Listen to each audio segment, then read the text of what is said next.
Bien, regresamos con ustedes. Ustedes ven algunas cositas, pero no se preocupen.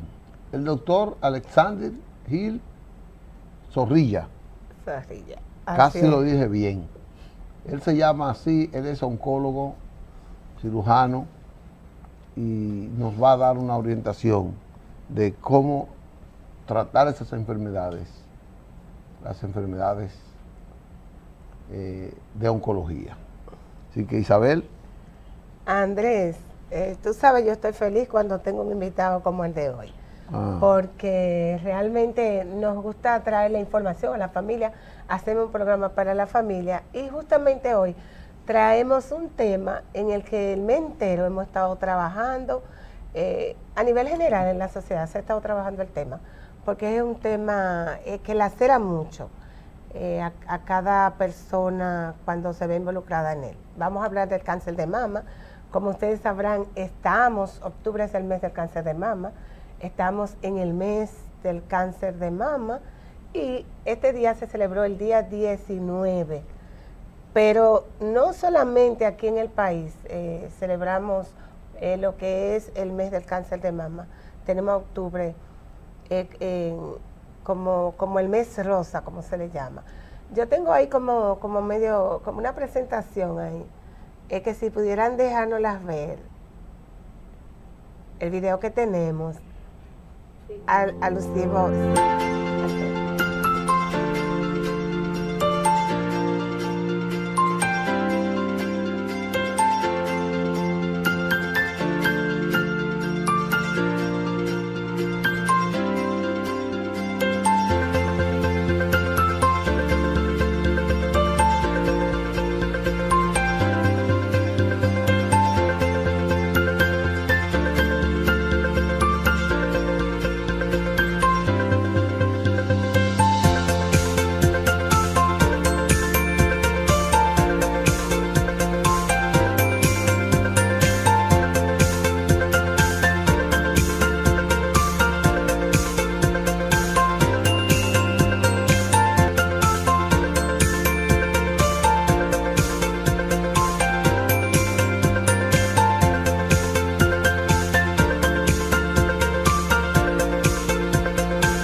Andrés, nuestro público, nosotros les quisimos traer estas pequeñas imágenes, este video, para que ustedes vean que no es exclusivo de la República Dominicana que trabajamos el tema de cáncer de mama, que es a nivel general en el mundo entero.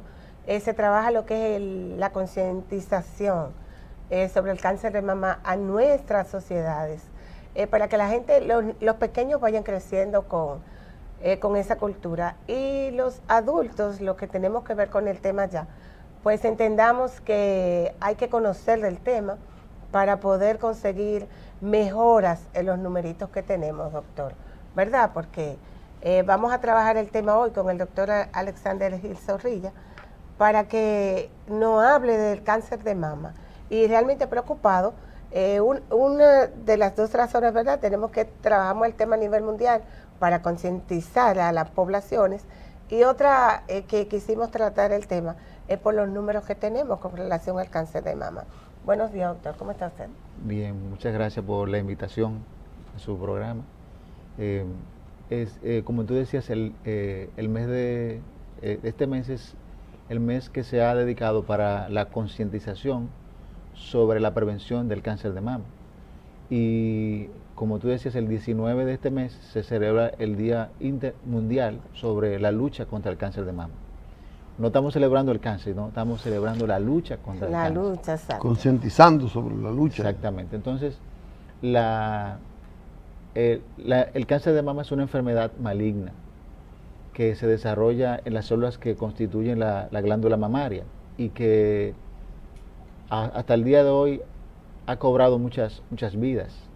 Por ejemplo, según la Organización Mundial de la Salud, en el 2020 se diagnosticaron 2.300.000 personas con esta enfermedad y ese mismo año fallecieron alrededor de 685.000 personas por esta enfermedad. Y tiene una prevalencia alta porque, por ejemplo, a finales de ese año también, alrededor de unos 7 millones de personas estaban luchando contra esta enfermedad y que fueron diagnosticados en los últimos 5 años. O sea que la prevalencia de esta enfermedad es importante en el mundo. Por eso vemos la lucha, por eso vemos los esfuerzos para mejorar la lucha contra esta enfermedad. ¿Qué tiempo cuando se le diagnostica el cáncer a una persona, a una señora, una madre, qué tiempo más o menos y de qué depende que prolongue la vida o que sea más corta después que tiene lo más importante es detectarlo en etapas muy tempranas. De eso va a depender. ¿En etapa temprana de la persona o del cáncer? Del cáncer. Este tumor es más frecuente, lógicamente, en las mujeres. Alrededor del 99% de los casos se ven en mujeres.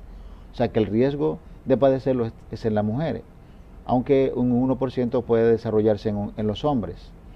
Y la detección temprana es encontrarla en etapas en las que el cáncer todavía no tiene la posibilidad de extenderse a otros órganos.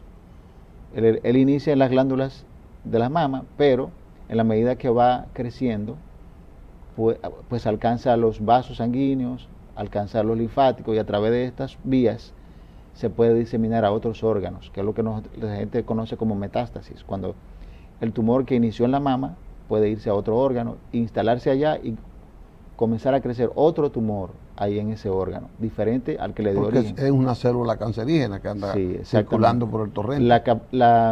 Lo que le da la característica de malignidad a esta enfermedad es esto, que tiene esa capacidad de irse a otros órganos. Y entonces ahí desarrolla otra enfermedad hermana de la que le dio origen. Generalmente las muertes por esta enfermedad se producen por todas las metástasis que puede dar el tumor y la capacidad que tenga de extenderse. Doctor, usted acaba de mencionar algo importante porque vemos que todas las acciones que se hacen están concentradas a la prevención en términos de la mujer, el cuidado de la mujer, pero usted acaba de decir que también en hombres el cáncer de mama puede ocurrir. Yo tengo ahora como esa espinita. Los hombres tienen mama. Claro, o sea, no tienen una mama desarrollada como lo tienen las mujeres, pero las células que dan origen a la mama están en el hombre. Sí. Esas mamas se desarrollan porque los factores hormonales, o sea, la función hormonal de la mujer hace que las glándulas se desarrollen. Precisamente las hormonas femeninas, que son los estrógenos y progesterona, son las que hacen que estas glándulas se desarrollen. Los hombres tienen muy poca cantidad de hormonas femeninas y estas células no se desarrollan, pero las células están en el área de las mamas. Es igual que las células cancerígenas. Todo el mundo tiene células cancerígenas, pero se la desarrolla uno más que otro y en un órgano más que otro. ¿Es así? Bueno, realmente tenemos células que tienen debilidades y tienen capacidad de convertirse en malignas, pero inicialmente todas las células de nuestro cuerpo son normales. El proceso empieza de una célula normal que pierde su control y comienza a dividirse espontáneamente, sin control del cuerpo, y entonces esa división celular autónoma, bueno, crea tumores y esos tumores son lo que lo que conocemos como cáncer, y esos tumores son los que se pueden ir a otro sitio. Pero inicialmente todas las células del cuerpo son normales. ¿Qué se puede hacer, doctor, para que esto ocurra lo menos posible? ¿Cuál es lo que ustedes, qué medicamento, qué estilo de vida, qué cosas hay que hacer para que eso se reduzca al mínimo? Bueno, O sea, ¿cuáles son las medidas preventivas? ¿En qué consiste esa prevención? Sí, la prevención en el cáncer de mama está dividida en dos vertientes. Una prevención que es primaria, que es la que nosotros podemos hacer antes de que aparezca la enfermedad, y una prevención secundaria, que es la que nosotros hacemos para minimizar los efectos de la enfermedad. Por ejemplo, la prevención primaria, en el caso del cáncer de mama, se puede hacer con algunos medicamentos como hormonas, controlando las hormonas de las pacientes, o con alguna cirugía en pacientes que ya se sabe que tienen un riesgo muy alto de desarrollar la enfermedad antes de que aparezca. En el caso del cáncer de mama tenemos una Cirugía, perdón, antes de pasar a eso, cirugía en la mama. cirugía en la mama. Cirugía se llama profiláctica o de reducción de riesgo. Pero el problema de la mama es que nosotros no tenemos una causa identificada que pueda decirnos a nosotros que esto produce el cáncer de mama. No se sabe la causa exacta. Hay algunos pacientes que tienen una predisposición muy fuerte, alrededor de un 15%, con alteraciones genéticas que la heredaron de sus padres, que se sabe que van a desarrollar la enfermedad, ya se conoce que la van a desarrollar. Entonces, en esos casos podemos actuar antes de que aparezca la enfermedad. Pero en el otro grupo de pacientes, que son la mayoría, más del 80%, no se conoce una causa. Entonces, no podemos hacer una prevención eficaz, o sea, primaria, sino entonces secundaria. ¿Cómo es secundaria? Bueno, detectarlo en etapas tempranas y asegurar un tratamiento temprano para que los resultados del tratamiento sean efectivos y el paciente tenga una sobrevida larga, aún haya padecido la enfermedad. Doctor, ¿produce síntomas el cáncer? Sí, hay un sinnúmero de cosas que pueden ocurrir en el cáncer. Un grupo de pacientes no tienen ningún síntoma. Pueden tener la enfermedad desarrollándose y no desarrollar ningún síntoma. Se descubre después de un examen. Exacto. Y otros pacientes tienen síntomas como un nódulo en la mama, un bultito que no duele, en principio no duele, y que va creciendo lentamente. Esa es la presentación más frecuente. Pero, ¿es fácil advertir ese nódulo? Bueno, para eso tenemos las evaluaciones del paciente, del mismo paciente, se llama autoexamen. Okay. Y también examen por el médico, examen clínico, que debe hacerse anualmente. Pero generalmente cuando nosotros ya sentimos un bultito, la enfermedad tiene mucho tiempo desarrollándose.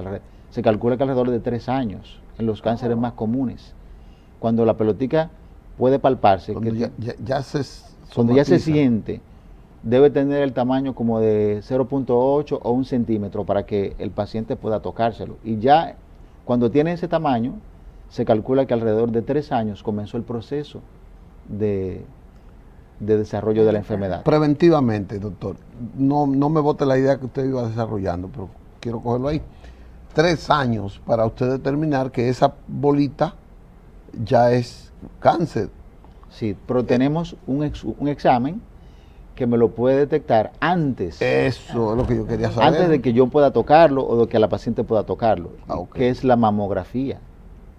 La mamografía son estudios radiológicos de la mama, es una radiografía de la mama, que me puede mostrar a mí el tumor cuando aún no se palpa, cuando aún está desarrollándose dentro del conducto, porque el proceso de desarrollarse el tumor es cuando una célula que cubre el conducto de la mama, el conducto es ese tubo que lleva la leche desde el sino donde se produce hacia el pezón. Entonces, esto es el estudio de mamografía. La mamografía consiste en un estudio radiográfico que tiene 2 proyecciones, una proyección craneocaudal y una oblicuo medio lateral. Ahí podemos detectar, por ejemplo, lesiones. Fíjense en la imagen que vemos en la pantalla, se ve una lesión muy pequeñita, un nodulito que se ve de color blanco, dentro de todo el tejido glandular, es una lesión inicial de un tumor de mama, que probablemente no se pueda palpar, pero sí ya se está viendo en la mamografía. O sea que si nosotros lo encontramos en ese tiempo, pues el tratamiento puede ser mucho más eficaz. Y por eso que se recomienda un examen periódico, no importa que tenga o no tenga. Sí, eso se llama el tamizaje. ¿A partir de qué edad, doctor? Exacto. Bueno, normalmente a partir de los 40 años, porque los 40 años son el inicio de aumento de riesgo de la patología, aunque la enfermedad puede aparecer después de la pubertad a cualquier edad, pero aumenta gradualmente con la edad de la paciente. Pero los 40 años son la barrera, la línea, donde ya el riesgo de desarrollar cáncer comienza. Entonces, la mamografía puede ver esas imágenes pequeñas dentro de la glándula, aun cuando no se palpen. Entonces, podemos actuar a tiempo con ese tipo de tumor. Correcto. Yo prefiero como que vayamos a una pausa sí, para que cuando volvamos podamos seguir desarrollando el tema.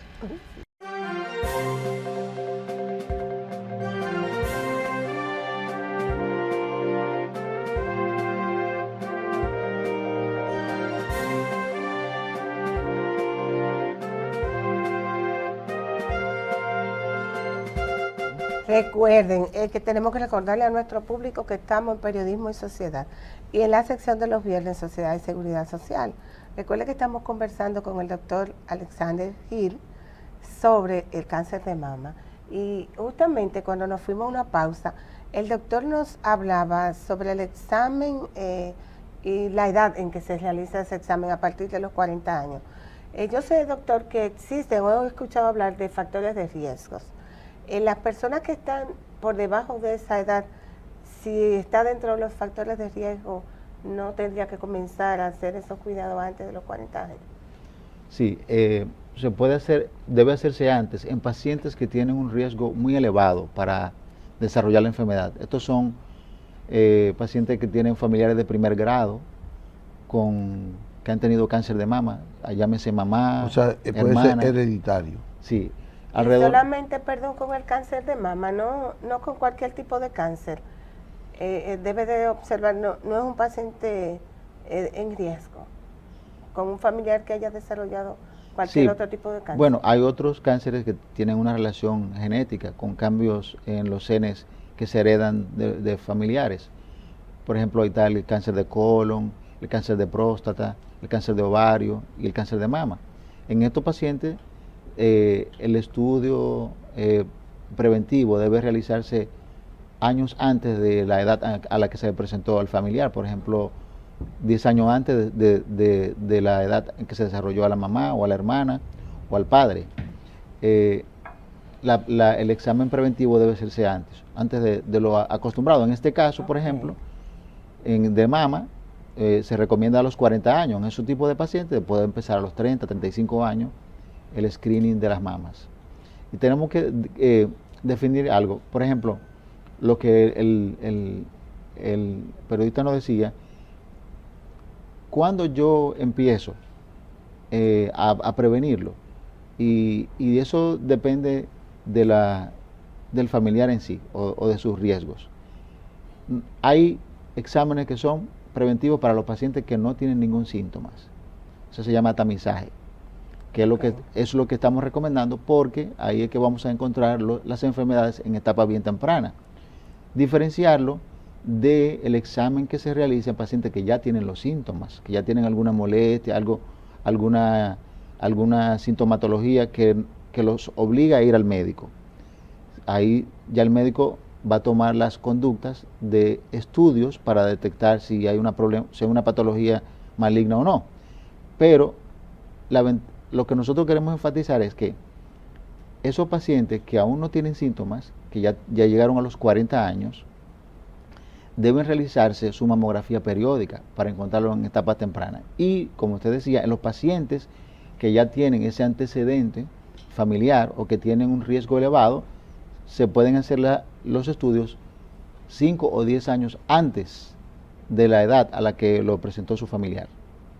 No sé si me entienden. Sí, lo entendimos. Yo, dentro de esa misma línea, doctor, Usted sabe, está muy de moda la prótesis mamaria, la cirugía estética que se hacen. Las personas que tienen cirugía estética, que tienen prótesis mamaria, ¿están dentro de esos factores de riesgo? No, la prótesis no implica aumentan el riesgo de padecer el cáncer de mama. Algunos pacientes me preguntan, doctor, y para esas personas que tienen prótesis, para hacerse sus estudios, ¿no dificulta el estudio? Bueno, generalmente la prótesis se colocan o detrás de la glándula o detrás del músculo.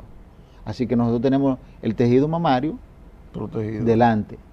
Si yo tengo que hacer algún estudio, pues lo puedo hacer sin riesgo de que voy a dañar la prótesis. Y los estudios, las biopsias, se pueden hacer sin inconvenientes. La mamografía, la sonografía, no van a afectar la prótesis. Además, la pregunta que tú me hiciste, si esa prótesis aumenta el riesgo de padecer cáncer de mama. No, hasta ahora no. Solamente se ha visto un tumor muy, muy raro, que realmente no es de la glándula en sí, que es un tumor del tejido linfoideo en la glándula. El cuerpo, cuando se pone la prótesis, le crea una cápsula para envolverlo a la prótesis, y esa cápsula se mantiene drenando siempre a través del sistema linfático, y parece que el exceso de trabajo del sistema linfático puede crear un tumor del sistema linfático, no de la mama como tal. Y es un tumor muy raro que se ha relacionado con la prótesis, pero no viene directamente de la glándula, sino del sistema linfático que envuelve la prótesis. Doctor, quiero, a partir de esta pregunta o estas dos preguntas que le voy a hacer juntas, como desarrollar una especie de indagar sobre la aptitud por la cultura de la mujer en dos facetas. Una es que si usted conoce cifras estadísticas que pudieran decir que el cáncer de mama llega o no llega donde una mujer que ha amamantado o que no. Si hay estadísticas que dicen, bueno, se desarrolla más el cáncer donde ha habido una madre que ha lactado. Y segundo, que usted me diga, por ejemplo, en el campo la gente nuestra tiene un nivel cultural que en los últimos 20, 25 años es que ha ido elevándose. O sea, la mujer va a la escuela, va a la universidad, pero antes eso no era tan común ahora. Y eso vinculaba mucho a la mujer a lo que era la protección de su intimidad.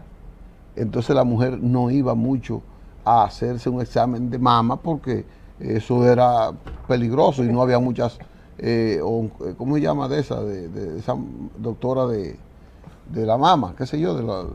Sí, oncólogos, hematólogos. Entonces yo quiero que usted me diga esas dos situaciones culturales que se nos presentan. Bueno, ahí vamos a hablar de factores de riesgo, por ejemplo.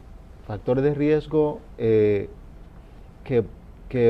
aumentan la posibilidad de desarrollar la enfermedad, pero que son factores de riesgo, no son tan fuertes. Por ejemplo, la exposición durante toda la vida a los estrógenos femeninos se ha vinculado a un factor de riesgo de desarrollar la enfermedad. Y aquí incluye, ¿qué incluye esto? Incluye que la mujer tenga una menarquia temprana. Menarquia es su primera menstruación temprana, por debajo de los 10 años. Y que tenga una menopausia tardía, por encima de los 55 años. Bueno, entonces, las estadísticas dicen que mientras más temprano es tu menarquia, mucho más tarde es tu menopausia. No, más temprano. Más temprano. Sí, porque en el caso de la mujer, se dice que viene con una cantidad de óvulos contados, y cuando se acaban, llegó la menopausia. Entonces, si empiezas temprano, se van a acabar más temprano. Pero buena explicación. Lo que te quiero explicar es que, por ejemplo, esa exposición a los estrógenos por mucho tiempo, entonces es un factor de riesgo ya establecido, pero no un factor de riesgo muy fuerte. Entonces, las mujeres que tienen su primer hijo después de los 30 años tienen un riesgo aumentado. Las que tienen su menarquia temprana tienen un riesgo aumentado. Y las que tienen su menopausia después de los 55 también. Las que no amamantan las que no amamantan, también tienen un riesgo aumentado. O sea que lo que usted me preguntaba, si amamantaron un factor de protección, sí, se ha visto que sí. Pero también, por ejemplo, otro factor de riesgo es, aparte de la edad y del sexo, es los antecedentes familiares, antecedentes personales. Una paciente que ha tenido cáncer de mama tiene más riesgo de desarrollar otro cáncer de mama que una que no lo ha tenido. También algunas lesiones premalignas de la mama, como hiperplasia ductal con atipia, carcinoma lobular in situ, aumentan el riesgo de padecer la enfermedad. Y factores como, por ejemplo, se ha visto el consumo excesivo de alcohol, el tabaco, son factores que pueden aumentar el desarrollarse de la enfermedad. Pero hay algo importante, que doctor, ¿cómo me dice eso? El 50% de los tumores de la mama se presentan en pacientes que no tienen ninguno de estos factores de riesgo. Y eso no te exime, yo no tengo esos factores, no me va a dar, no. A cualquiera le puede dar, como decía al principio, desde que la paciente hace su desarrollo de las glándulas hasta que tiene 85 años, tiene riesgo de desarrollar la enfermedad. Y esos factores de riesgo no significa que te va a dar la enfermedad, porque tenemos pacientes con muchos factores de riesgo y no han desarrollado la enfermedad. Entonces, que no son específicos, bueno, es una serie de factores que se juntan en una persona y se desarrolla, pero a veces no tienen ninguno y también se desarrolla. De manera que estamos en una encrucijada un poco difícil para esto, pero... La prevención es lo más importante. Exacto. ¿Cuál es su consejo para eso, doctor? La prevención. Bueno, consejo para prevenir es hacerse su mamografía de detección. Las pacientes sin síntomas que tienen más de 40 años o que empiezan de los 40 años, su mamografía anual para encontrarlo temprano. Y también los pacientes, disminuir esos factores de riesgo que se pueden controlar, por ejemplo, el cigarrillo. El café no. El cigarrillo, el alcohol y tener una vida saludable, por ejemplo, hacer ejercicio, tomar mucha agua, tener una alimentación saludable con frutas, vegetales, disminuir el consumo de grasa animal. No coman grasa animal, no, disminuir el consumo de grasa animal, porque necesitamos la grasa animal como proteína, como fuente de... Como si fuera a consumir el mínimo. Exacto. Como decía, hacer ejercicios y tener la vida saludable en la medida de lo posible que podamos tener, para evitar, o sea, para disminuir el riesgo. Pero toda mujer que tenga más de 40 años está en la tómbola de que puede padecer la enfermedad. Solamente dependen de su suerte. Correcto. Otra cosa que le debo decir también, por ejemplo, otro factor de riesgo es, por ejemplo, la obesidad y la diabetes. La obesidad es un factor de riesgo para el cáncer de mama. No factor de riesgo fuerte, pero lo es. Y también la diabetes. ¿Por qué? Porque antes del paciente hacerse diabético hay una lucha entre lo que es el páncreas y lo que es el azúcar en la sangre, que tratan de controlar y mantenerla en unos niveles adecuados. Cuando ya se pierde la batalla por el páncreas, entonces viene la diabetes, que el azúcar se mantiene alta. Entonces, en ese proceso, el cuerpo, todas las células del cuerpo se ven sometidas a un estrés de producción de insulina. La insulina es una hormona que es trófica, o sea que ella lo que hace es tratar de regular el azúcar, pero que las células consuman el azúcar y bajen los niveles en la sangre. Y este proceso de toma el azúcar hace que algunas células débiles genéticamente puedan cambiar. Una célula normal, sometida a un estrés, pues se produce una mutación y ya entonces comienza a crecer de manera desordenada. Eso quiere decir que una persona con debilidad se pone a trabajar mucho. ¿El estrés es un factor de riesgo entonces? ¿Está dentro de los factores de riesgo? Claro, el estrés es un factor importante en el desarrollo de todos los cánceres. Porque estamos acelerados. todo está acelerado. Entonces, si encontramos una célula debilitada, esa célula puede comenzar por ahí a multiplicarse de manera desordenada y ya es un tumor. Wow. Por eso la prevalencia entonces es tan alta, doctor, porque independientemente de todas las actividades de prevención que se hacen, de que en el mundo entero está pendiente la enfermedad, está trabajando con eso, las cifras continúan altas. Están muy altas. Bueno. Y fíjate que 2.300.000 en el 2020. Y fíjate que en el 2020 teníamos la pandemia. O sea, Sí, que, él no se paró, el cáncer no se paró. Que el cáncer no se paró, pero las consultas sí, ¿verdad? Ah, sí, las consultas y los cuidados también se pararon. Y la misma pandemia le puso estrés. Sí. Le aumenta el estrés. Doctor Andrés, Alexander Gil Zorrilla, usted nos ha hecho un gran programa, nos ha desarrollado una tremenda cátedra aquí y nosotros queremos felicitarlo y agradecerle. Muchas gracias. No, y sobre todo un compromiso que tenemos, tratamos el tema, inclusive antes de comenzar el espacio, estuvimos hablando de que íbamos a trabajar el tema de la manera que lo hemos hecho, con la parte preventiva, pero que él se compromete a venir a hablar con nosotros. Sí, él va a volver. Sobre la cirugía, sobre los tratamientos. Sí, después es una segunda etapa suya. Que puede ser pronto. Sí. Gracias, que lo vamos a atrapar pronto. Gracias, señores. Gracias, de verdad, al doctor Andrés, al público que ha estado con nosotros todo este tiempo ahí viéndonos. Muchas gracias. Bueno, nos veremos el próximo lunes. Hasta el próximo viernes nosotros, de mi parte.